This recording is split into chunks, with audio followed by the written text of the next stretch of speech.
podcasting from the Norwood Community Media Studio in Norwood, Massachusetts. This is Impaction with Impact Norwood, a podcast with one goal in mind: to inspire meaningful prevention through action. I'm going to be your host, Aubrey Seall. So welcome to today's podcast, everybody. Today I have John Mattleman. He works as a therapist and a presenter, holds a BA from Clark University and an master's in counseling from the University of Hartford.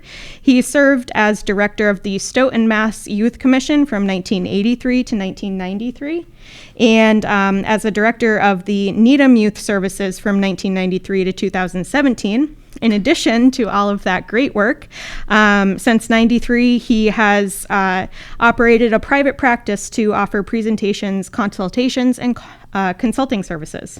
Man, mouthful. So welcome, John. We're so happy to have you here. Great to be here. You made me sound old, Aubrey, by telling all those dates. Thanks so much. I took the bio from your website. Sorry. You look young, so it's all good. So I'm sorry, I dived right in without asking if you were even ready to go. Are you? You're good? Yep. All right. So I like to start every podcast with the same question to everybody because we're living in pretty heavy times. So I like to look for those little moments of levity. So what is the funniest thing that has happened to you recently? The funniest thing that has happened to me. Well, there are a lot of funny things. I love that Adam Sandler quote, which he said the American educational system wasn't built with the idea I was going to teach math to my kids. I mean, there are a lot of funny things. Groundhog Day, of course, has been, a popular thing. And even on Twitter, they're just simple things which are funny. I saw something funny yesterday. It said, has anyone lived long enough to buy another bottle of Worcestershire sauce? So, they're funny things if you want to see them, if you want to look hard enough. Do you need me to do something different? Oh, okay. Sorry. Sorry. I think I've had the same bottle of Worcestershire sauce for quite a while. I thought that was a great tweet. Made me laugh. But That's too funny. I like that. So are you, with everything going on in our world right now, with the pandemic, racial justice issues, mental health disorders, are you seeing a greater strain on youth mental health since the pandemic has started? Yeah, we've already gotten some preliminary statistics about it. For example, we now know if you're between the ages of 18 and 24, 25% of that population has seriously considered suicide during the pandemic. So we already know that. The Youth Risk Behavior Survey stats right now are not updated, but I think they'll reflect that too. We now know that 40% of adults say they have a mental health challenge, where it used to be 25%. Mm-hmm. So we're seeing this. We know that 26% of adults say that it's a traumatic time they're living through. And 11% of adults say now they've seriously considered suicide. And that was in the CDC report in June. So we're seeing preliminary numbers about that, but we already know it. We sense it in ourselves and the people we work with. And of course, youth are impacted because they have highly reactive brains. Yep. Yeah, that's so true. And you you touched on this, but even prior to the pandemic, we were seeing youth struggle with mental health issues, and some just experiencing enormous amounts of stress from schoolwork, having jobs on top of that, studying. Their brains are still developing, so all those social dynamics and relationships. You did touch on this, but how has 2020 changed that? How are some people going from experiencing stress, which is a normal, I think, reaction to experience sometimes, and stress can sometimes be healthy, it motivates us, but I think that we're going from more stress towards anxiety and depression. So are you seeing a change from stress to anxiety and depression? Yes. Let's talk broadly, and let's start with suicide, and we'll end up with anxiety. So in 2019, for the first time in a decade, suicide rates have decreased. It was amazing. We were unprepared for that. And then COVID hit. I think it is going to be where they are going to explode. And of course, with that, part of the suicide equation is depression and anxiety, which tend to go hand in hand. So I always think about stress. I define it this way: that tiger's in front of you that's going to eat you, that's just darn stressful. Yes. And anxiety is someone has taken away that tiger. That tiger can't hurt you in any way, but you still can't eat, can't sleep, can't have joy. That's what anxiety is. What we're dealing with now is stress and anxiety. You know, I'm anxious sometimes when I'm in my home, very safe, watching the news. And we know that anxious kids don't think as well, don't hear as well, don't learn as well, don't really feel joy to the degree, and really shut down. And this is where parents really have to dig in and understand that anxiety is real. That kid laying down on that couch is maybe a lazy kid in part, but mostly that's an anxious kid. They don't want to interact with the world. And parents and kids need to learn about anxiety, because we now know that at least a third of the population say they have anxiety. That's just enormous. If I told you a third of the population had anything, ate hot dogs every day, you'd say, oh, well, we need to really look at that. So we really need to dig in and understand what anxiety is. We haven't talked about anxiety in schools. We've talked about suicide, but we haven't talked about anxiety, and we have to develop not only a language, but a comfort with that. That is so true. And what are some things that adults, whether it's a parent, guardian, coach, teacher, can look for in youth that are signs that a young person is experiencing anxiety? And if you could also answer it in terms of anxiety and depression, that would be great. Yeah, so any kind of major change in behavior, and I always think of my son Jake, who's really a lovely kid. When he's anxious, he's not so lovely. He's rude, he's defiant. When I am anxious, I am a different person. I am not feeling in control, and I really drive the people around me a little bit nuts. So anxiety is a lot about learning to live with the discomfort. So people who have anxiety and think, well, I want to get rid of this, it's a great thought, but it's magical thinking. Particularly kids, when they're in school, they have this magical thinking, when I get out of Norwood High School, like, it'll be better. This place sucks. When I go to college and working, it'll be better. It's not. It's magical thinking. So we really have to learn about it. And here are some of the signs that we have to look at. For someone observing any kind of significant change in sleeping, in eating, in relating. If you have a child that is nasty all of a sudden, that is a sign of anxiety. That is a sign that they have been disrupted so much that they are disrupting things around them. And of course, anxiety and depression go hand in hand, as I say. If you're anxious all the time, it's just darn, depressing. It's exhausting. And people who are anxious are not in the room. Like you and I are talking. I know we're remote now, but we're talking. An anxious person is not in the moment. They're thinking about tomorrow. They're thinking about the mistakes they made yesterday. And living in the moment is a very positive thing. It really is a protective factor when we think about anxiety, but anxious people have a hard time living in the moment. They're thinking about all the catastrophic things that could happen down the line. Wow.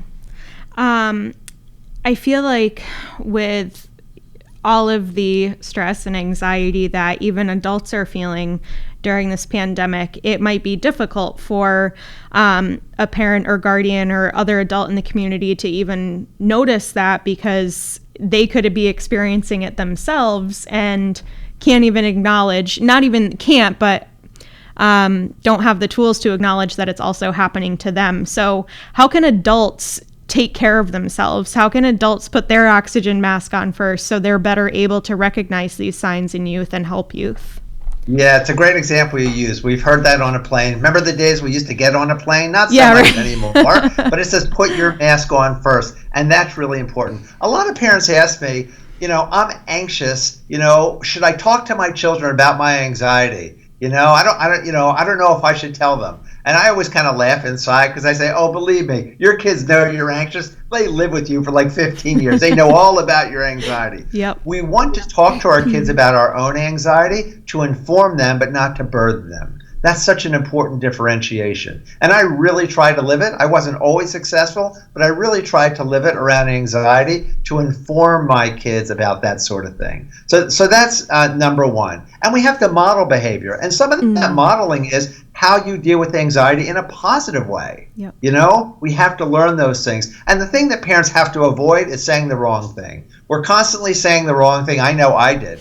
Saying to a kid, like, I know how you feel, is about the worst thing you can say. We have no idea how they feel. Everyone experiences anxiety very differently. So we have to understand that. And so good conversations happen when parents say to their kids, tell me what's going on with you. Tell me how you're feeling. What would have to happen in your life to make you feel a little bit less anxious? Let's ask them instead of telling them and prescribing what would be better for them. And I would even go so far as to say that any adult can ask youth. So a teacher could practice that in their classroom. A coach could practice that before a practice, although I'm not really sure if sports are even happening right now. But it's a really good point. And for teachers who have kids who are not achieving in a certain way, it's probably anxiety or depression or some combination thereof. There's a reason for it. I always say whatever kids do, they do for a reason and a good reason to them. So let's, instead of just looking at the baseline behavior, I think about an iceberg and think about that part on the top. You might not like that behavior. Maybe a kid is rude or defiant or not achieving academically or athletically, as you said. But let's look below the iceberg. There are always reasons why. Yes, exactly. We say it a lot in prevention work, the root causes. So, yep. Sorry to get jargony, but for our listeners, but you explained it quite well. So what are some pieces of advice that you have if an adult notices a youth is experiencing like an immediate maybe panic attack or anxiety attack, a mental health crisis? What are some things that adults can do to help that? Let's talk about the two of them separately because they're very separate. Sure. So a panic attack, I think you've heard me tell the story before, Aubrey. I'll tell the story about my wife when she had a panic attack. Yes. So this might be helpful to you. And then I'm going to update it to me. So she had a panic attack. It's about 2 years ago. And she woke up at 5:28 in the morning in full panic mode saying she has to go to the hospital. She's having a heart attack.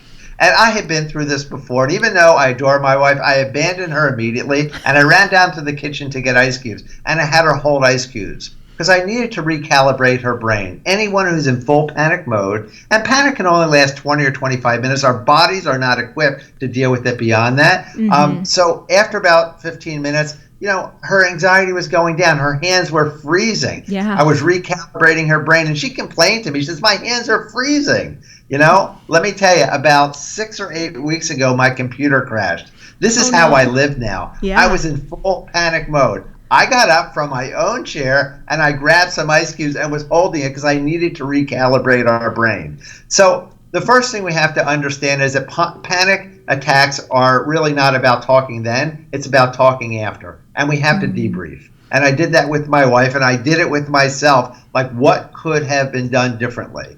When we focus on the things that we can't control in life, that is disempowering.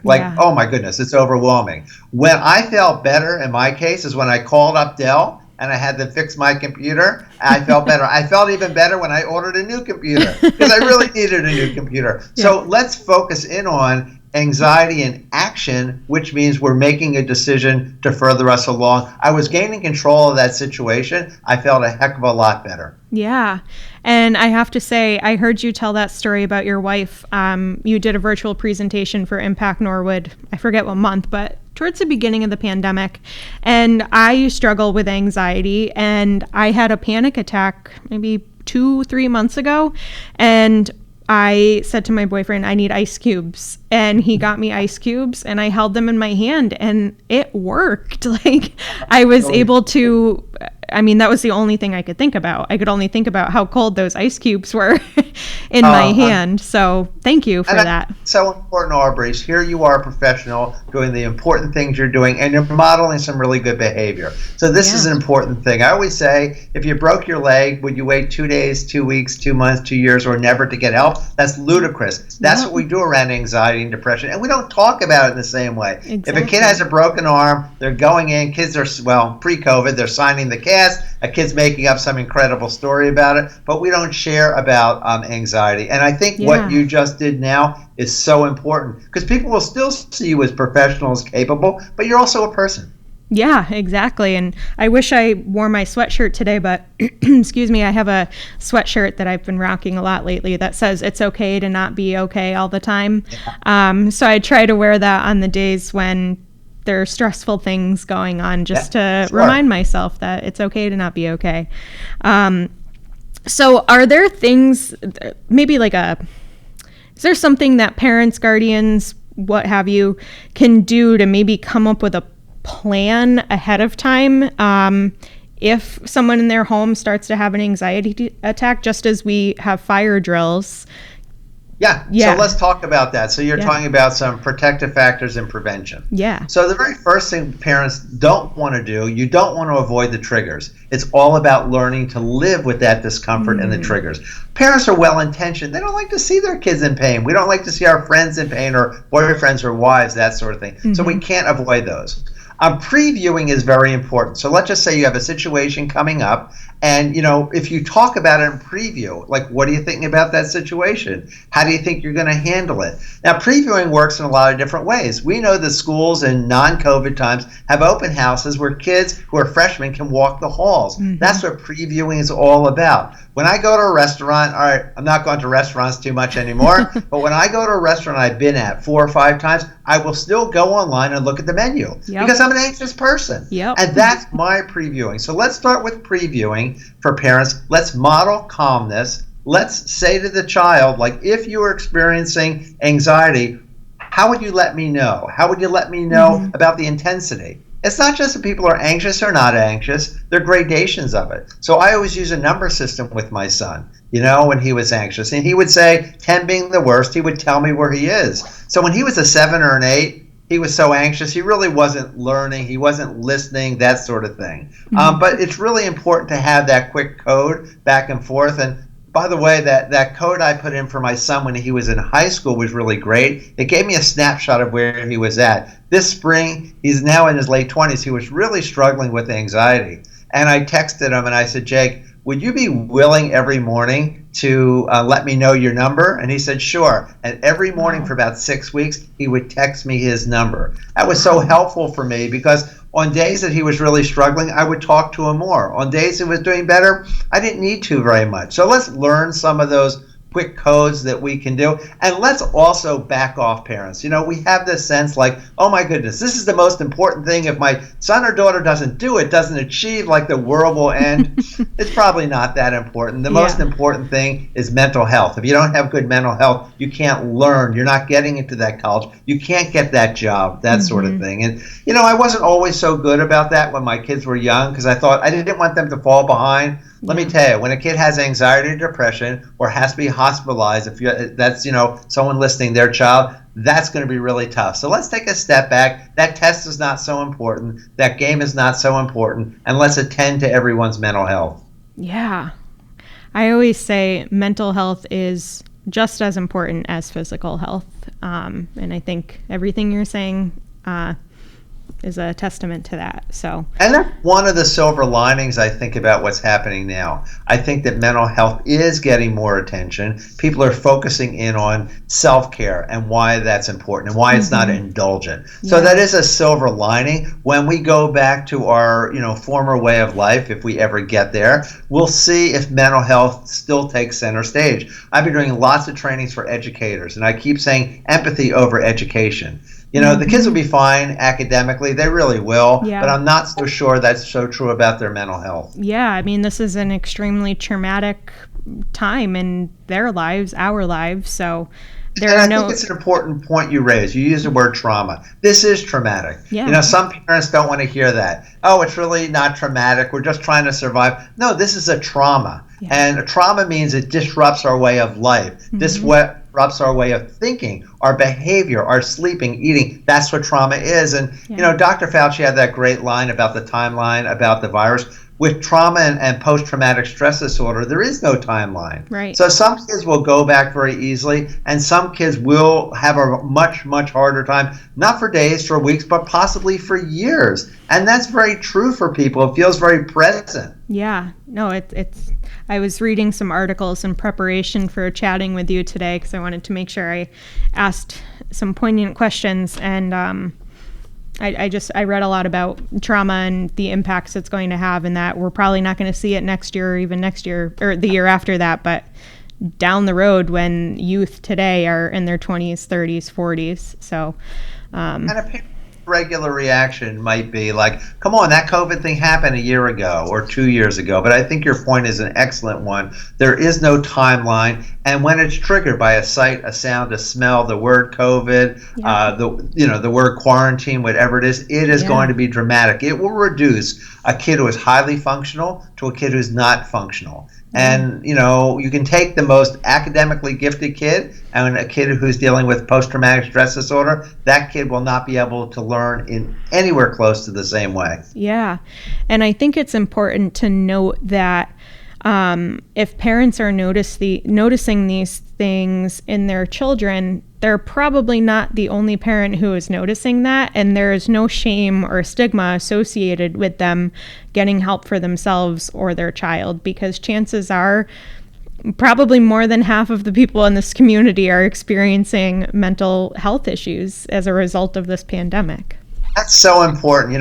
Parents ask other parents all sorts of questions. What's the best diapers to buy? Do you know a good sitter? They're always soliciting other parents, but that stops around mental health. Can you imagine a world where a parent would say to another parent, my son is dealing with anxiety. Do you know a good therapist? Or what are some of the things that you've done because your children are older to deal with anxiety? So we don't do that, right now in our culture. And cultural shifts take time. And perhaps COVID is that time when we're going to make that shift, but it's still not going to be so easy. Parents feel like there's something wrong with them. People will, identify them as crazy. We don't even use that word anymore. Yeah. But, I don't know anyone who hasn't struggled, but I know most people who struggle don't tell other people. Yeah. I think about my wife, her therapist just retired. She's been with the therapist for 16 years. Wow. And she's always told people, I've been with this therapist for 16 years. And some people look at her in a funny way, but I'm thinking, dude, have you been to your same doctor for 16 years? Yeah. Of course, a lot of people have. Well, that doesn't seem absurd. Yeah. Why would it be absurd that you're going to a therapist for 16 years? Exactly. We were, before I came here to do this podcast, we had a mental health empowerment speaker for our middle school students virtually.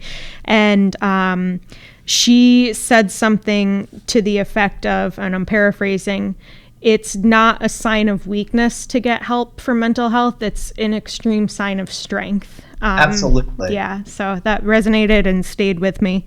And we're quick to see that. I love it when an athlete, like a big macho athlete, says, I have anxiety. That is so powerful. Michael Phelps, the swimmer, you've seen the movie Angst, talks about his anxiety. He's the most decorated Olympian of all time. So I love when the people who do those sort of things are just admitting it and normalizing it. Exactly. This is what our world is all about. Yeah.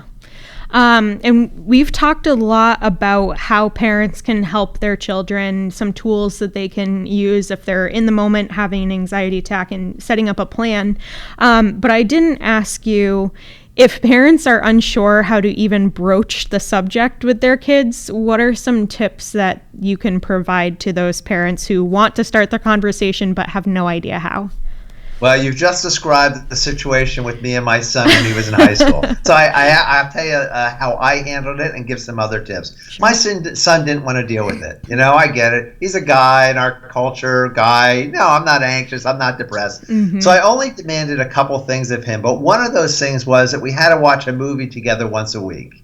And he looked at me like, okay, there's got to be a trick in there somewhere, Dad. And there was. So I chose movies about anxiety. I think one of the movies I chose was What About Bob? If you remember that movie. So Bill Murray plays a very anxious person. Okay. I don't know if you remember that. And Richard Dreyfuss is his therapist and talking about taking baby steps. Bill Murray was pretty funny, and we watched that movie. So we could talk about the movie. And then after a while, I could very easily swing it over to him. Then your friends deal with anxiety. If you were the therapist of Bill Murray, what would you be saying? So there are lots of vehicles to have conversations. If we're going to sit down our kids, sit 3 feet away and say, tell me about your anxiety, no kid is going to talk Exactly. to us. Let's have conversations like, I've read about anxiety. I'm guessing some of your friends have anxiety.